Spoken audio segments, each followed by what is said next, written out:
Okay, so the unit of competency working effectively in the vet sector means that you need to know about your learners and what sort of support do your learners need in relations to learning, reading, writing, oral communication and numeracy. So we want to touch on the Australian Core Skills Framework just ever so lightly here, because sometimes we're so involved in the content of the training so much, we tend to forget who we are training and what their needs are.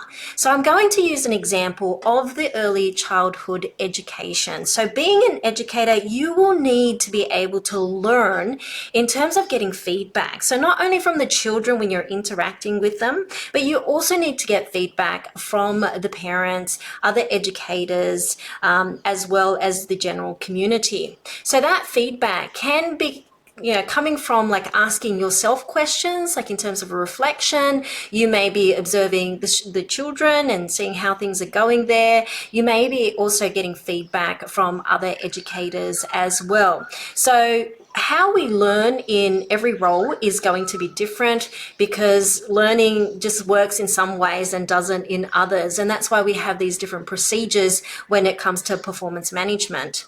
Now, reading is the other thing. We need to be able to read, say, for example, the frameworks, the programs, any notes taken by other educators, perhaps the legislation, any policies and procedures. We need to also look at writing, and sometimes it can cross over a little bit, but there's probably more reading than writing, I would imagine, being an educator, but you need to be able to write observations.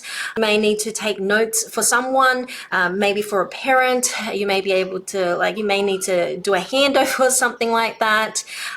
Regarding oral communication, of course, it's the same thing where we need to interact with the children. Hopefully we don't interact with the children like we do with the parents, but you have to talk to the parents about certain things. You may even need to tell them about some incident that had happened as well, or you may need to negotiate some things. And of course, with incident reports, that's also writing. You can see some of this really overlaps. So we're not saying that all these core skills are in isolation. Often we need a number of core skills to be able to work effectively in that role or undertake a certain task. So you may want to also think about numeracy, and it's going to be different for every role once again. So numeracy could be about ensuring that the children get their breaks or break time, sleep time. It could be about measuring medication or formula, and I'm sure every formula is a little bit different. So every job is going to be different regarding the level of difficulty, as well as the context for all of these different skills.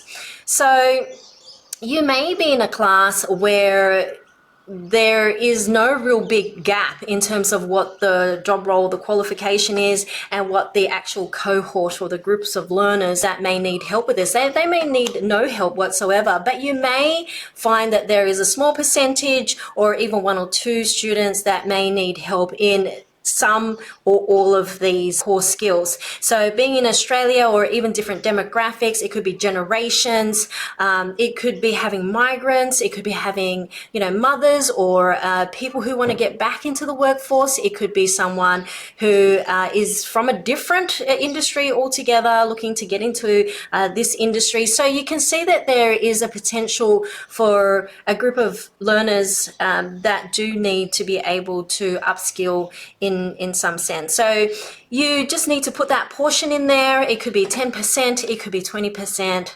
40%, whatever the cohort is like, you would know. Okay. I hope this short video has helped you think about the LLN skills for the qualification that you wish to teach in, and also the portion of the learners which may require some extra help. If you have a question about VET, I would love to make a video, so please ask me in the comments.